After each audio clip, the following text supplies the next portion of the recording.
How We Won by Charlotte T. Zitlow, Part 2.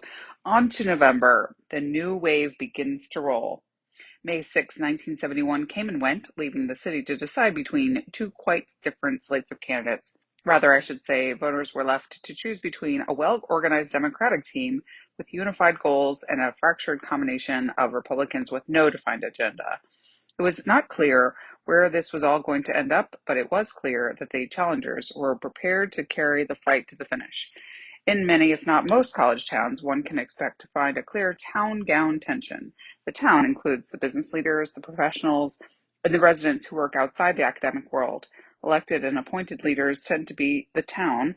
The gown concerns itself with academic politics, higher education, and its own internal machinations and power games. In a small city like Bloomington, with such a large university dominating both the use of land and the power of the purse, the school was seen as a major customer and employer, but not expected to provide leadership to the community per se. A large portion of students and faculty had no knowledge of and did not concern themselves with much of the city's workings. But the dividing line between the two communities had begun to break down during the 60s for reasons described in earlier chapters. While there were a number of primary winners on the Democratic ticket associated closely with Indiana University, none of them identified themselves as advocates for the university. In fact, the Democrats raised concern about how the university affected city business. Student housing was an issue stressed by the voters' union. The lack of checks and balances on rental markets, code enforcement, codes themselves, human rights issues, land use, etc. Internal university practices, however, were generally of no pressing interest to the Democrats. If there was a fear in town that the gown might take over, it was not articulated publicly. That may have been because there was a general assumption that we wouldn't win anyway. Not because we were a part of the gown contingent, as much as that we were just considered nobodies. The mayoral candidates might have been distinguished along these lines, but they weren't.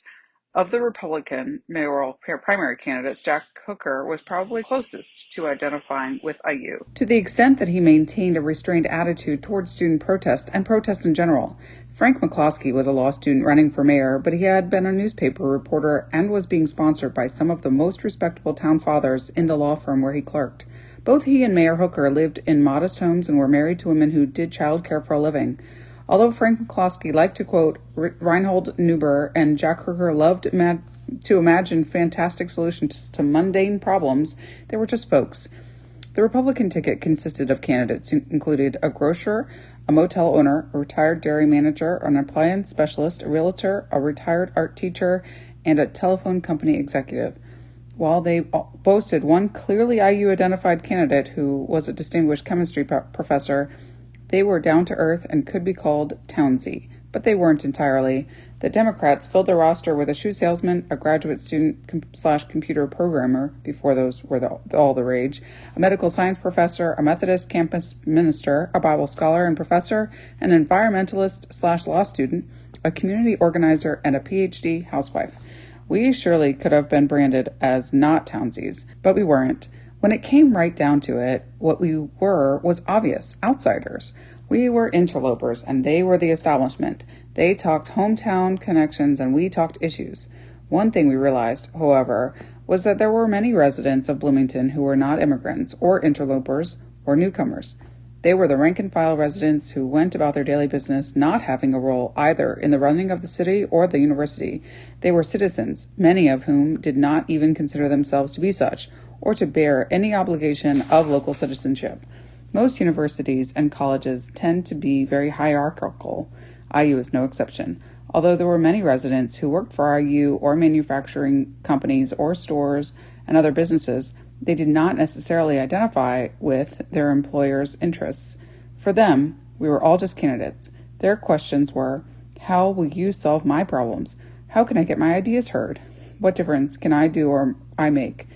For them, it did not matter so much that where we came from, but what we could do and how we could be reached.